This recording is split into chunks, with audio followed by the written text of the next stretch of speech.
Hi hello నమస్తే అందరికీ welcome to my channel Gana stories world. Story చదివే ముందు ఛానల్ని సబ్స్క్రైబ్ చేసుకొని చిన్న లైక్ ఇవ్వండి. ఇక స్టోరీలోకి వెళ్ళిపోదాం. My bad boy episode 43. ఇంకా చిన్నపిల్లల ఆ బొమ్మలతో ఆటలేంటే నీకు అన్నాడు రుద్ర. వేద రుద్ర చేతుల్లోనే ఉండి, నేను కూడా చిన్నపిల్లనే బావా అంది అతడిని అమాయకంగా చూస్తూ. రుద్ర వేదని తన రూమ్కి తీసుకువచ్చి డోర్ క్లోజ్ చేసి ఆమెను బెడ్ మీద పడుకోబెడుతూ, మరి నాకేంటే చాలా పెద్ద అమ్మాయిలా కనిపిస్తున్నావు అని అతడి చూపులను ఎక్కడికో మరల్చుతూ చెప్పాడు మెల్లిగా. అతడి మీసం చాటున దాగున్న నవ్వుని చూస్తూ, ఆ బావా నీకు సిగ్గులేదు అని పిల్లో విసిరేసింది వేద రుద్ర మీదకి. అరే నాకైతే చిన్నపిల్లలా కనిపించట్లేదే, నువ్వు చాలా పెద్ద పిల్లలా కనిపిస్తున్నావు అని ఆమె మీదకి అలానే ఒరిగాడు. ఆ బావా బరువున్నావు అని మొత్తుకుంది వేద. భరించవే, ఇప్పటి నుండే అలవాటవుతుంది నీకు అన్నాడు రుద్ర.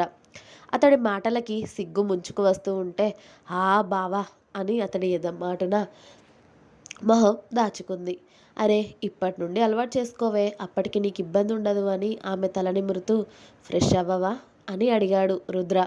హా, ఈ ఒక్క రోజుకే ఫ్రెష్ అవ్వకుండా ఉంటే ఏం కాదు బావా, పడుకుంటాను ప్లీజ్ అని బుంగమూతి పెట్టుకొని మరి క్యూట్గా అడిగింది వేద.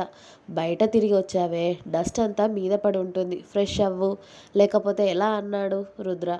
అబ్బా ప్లీజ్, ఈ ఒక్క రోజుకి ఏం కాదు అంది వేద గారాలు పడుతూ. ఛీ, బ్యాడ్ గర్ల్వే నువ్వు అన్నాడు రుద్ర. ఓయ్ నేను కాదు బ్యాడ్ గర్ల్, నువ్వే బ్యాడ్ బాయ్వి అంది వేద. అవునా, మరి నా బ్యాడ్నెస్ చూపించాలి కదా అని రుద్ర చక్కగా అతడి షర్ట్ బటన్స్ విప్పడం స్టార్ట్ చేశాడు. అంతే దెబ్బకి వేద భయపడి, బావా నేను ఫ్రెష్ అవుతాను, చాలా చిరాకుగా ఉంది నాకు అని మెల్లిగా బెడ్ మీద నుండి లేచి కుంటుకుంటూ వెళ్ళి వాష్రూమ్లో దూరింది. ఆమెను చూసి రుద్ర నవ్వుకొని అతడు కూడా ఫ్రెష్ అవ్వడానికి వెళ్ళాడు.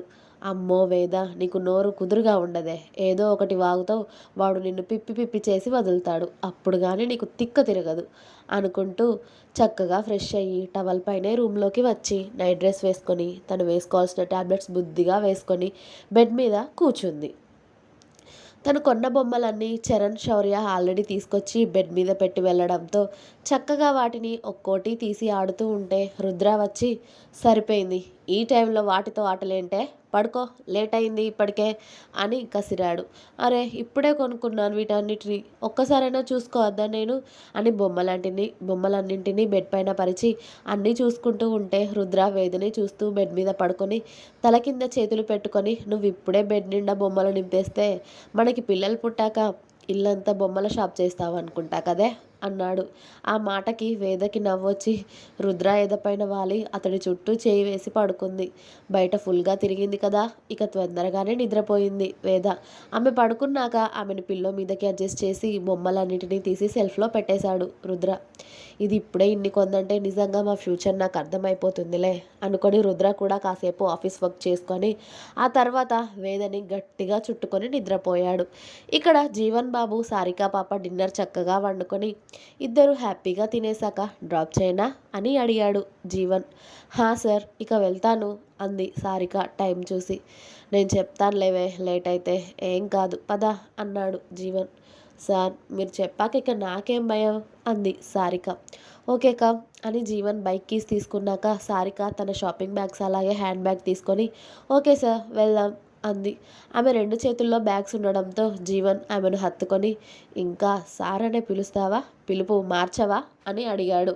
అతడు అలా పట్టుకోగానే సారిక ఫ్రీజ్ అయ్యి, నాకు అలాగే అలవాటైపోయింది కదా సార్ అని అంది. ఇక నుండి మార్చుకోవే అన్నాడు జీవన్. ట్రై చేస్తా సార్ అంది సారిక చిన్నగా నవ్వి. ఓకే పద అని ఇక సారికని తీసుకొని హాస్టల్లో డ్రాప్ చేశాడు జీవన్. బైక్ దిగి సారిక జీవన్ని హత్తుకొని, కాస్త నేను ఫోన్ చేసినప్పుడు రిప్లై ఇవ్వండి సార్, మీరు రిప్లై లేకపోతే నాకు చాలా టెన్షన్ వచ్చేస్తుంది అని చెప్పింది.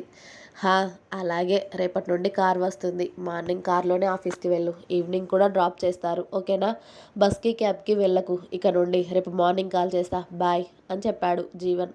అలాగే అని బుద్ధిగా తల ఊపి జీవన్ వెళ్ళే వరకు అక్కడే ఉండి ఆ తర్వాత తన రూమ్కి వెళ్ళిపోయింది సారిక. ఇక రుద్ర, చరణ్, శౌర్య మీనాక్షి మనోహర్ గారి సమక్షంలో త్వరగానే కోలుకుంటుంది. వేద మెల్లిగా తనంతట తనే నడుస్తుంది. కాలు కూడా కాస్త సెట్ అయిపోయింది.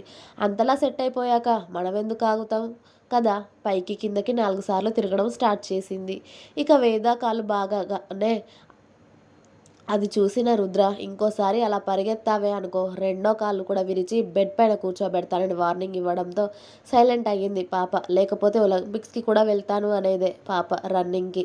వేద ఇక అత్తగారింటికి వచ్చి అప్పటికే నెల రోజులవుతుంది. వేద కోలుకుంది కదా ఇక అని భాస్కర్, సుధా గారు వచ్చి వేదని ఇంటికి తీసుకువెళ్తామని కాల్ చేశారు.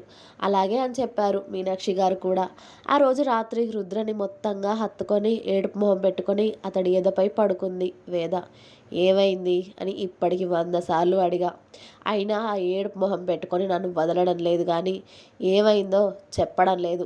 ఆఫీస్ నుండి వచ్చాక పట్టుకున్నావు, ఇప్పటికీ వదలడం లేదు. నేను ఇంకా ఫ్రెష్ కూడా అవ్వలేదే అన్నాడు రుద్ర వేద తల మీద ముద్దు పెట్టుకొని. రేపు అమ్మా నాన్న వస్తున్నారు నన్ను తీసుకువెళ్ళడానికి అంది వేద డల్గా. హా అన్నాడు రుద్ర అతడికి తెలుసు అన్నట్టుగా. మిస్ యూ అంది అతడి మెడ చుట్టూ చేతులు వేసి గట్టిగా పట్టుకొని. హా అని ఇక ఆమెను కదిలించలేదు రుద్ర. ఆమె బాధపడుతుంది అని అర్థమయ్యి చాలాసేపు అతడిని ఖర్చుకునే ఉండి, ఫ్రెష్ అవ్వు బావా, చాలాసేపటి నుండి ఇక్కడే ఉన్నావు కదా అని రుద్రని వదిలింది. 5 మినిట్స్ ఆగవే, ఫ్రెష్ అయి వస్తాను అని చెప్పి రుద్ర వెళ్ళి ఫ్రెష్ అయ్యి వాళ్ళిద్దరికీ డిన్నర్ పైకి పంపించమని చెప్పాడు. డిన్నర్ వచ్చాక రుద్రనే వేదకి తినిపిస్తూ, వీక్లీ ఒకసారి వస్తూ ఉంటానులే, పిచ్చి పిచ్చి వేషాలు పిచ్చి పిచ్చి మాటలు మాట్లాడకుండా జాగ్రత్తగా ఉండు. ఇంకో 1 మంత్ తర్వాత కాలేజ్కి వెళ్దువులే, ఇప్పుడే వద్దు, కాల్ సెట్ అయింది కదా అని అటు ఇటు పరుగులు తీయకు, అర్థమైందా అన్నాడు. రుద్ర చెప్పే అన్నింటికీ ఊకొడుతూ, నా స్కూటీ పాడైపోయింది కదా యాక్సిడెంట్లో, మరి నేను కాలేజ్కి వెళ్ళినప్పుడు స్కూటీ కావాలి కదా అని అడిగింది అన్నం నములుతూ. నువ్వు కాలేజీకి వెళ్ళేటప్పుడు పంపిస్తాలే స్కూటీ, ఇప్పుడే పంపిస్తే రోడ్లు పట్టుకొని తిరుగుతావు, కాలు బాగా అయింది కదా అని.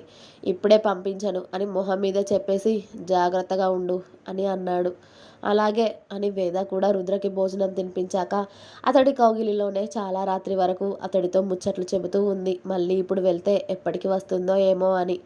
ఇక్కడ చరణ్ బాబు నైట్ నిద్రపోకుండా టెర్రస్ పైకి వెళ్ళి సమీరా పాపతో ముచ్చట్లు చెబుతూ ఉన్నాడు. వేద అక్క ఏం చేస్తుంది చెర్రీ, పడుకుందా అని అడిగింది సమీర. పడుకుందో ఏడుస్తుందో, రేపు అత్తయ్య మామయ్య వస్తున్నారు వేదుని తీసుకెళ్ళడానికి, నాకు తెలిసి ఏడుస్తూ ఉండుంటుంది అని అన్నాడు చరణ్. అవునా, మరి అదేదో అక్క కూడా బాగా అయింది కదా, బావకి అక్కకి పెళ్లి చేయొచ్చు కదా చరణ్.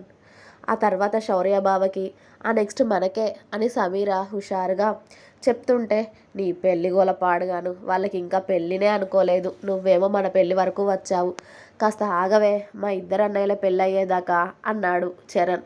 ఏమో పెద్ద బావ చిన్న బావ ఎప్పుడు పెళ్లి చేసుకోవాలి, మన పెళ్ళికి ఎప్పుడు లైన్ క్లియర్ అవ్వాలిరా, ఇంకా వీళ్ళు పెళ్లి చేసుకునేసరికే సంవత్సరాలు పట్టేలా ఉంది, ఇక మన పెళ్ళి ఎప్పుడు జరుగుతుంది బంగారం అని సమీర నీరసంగా అంటుంది.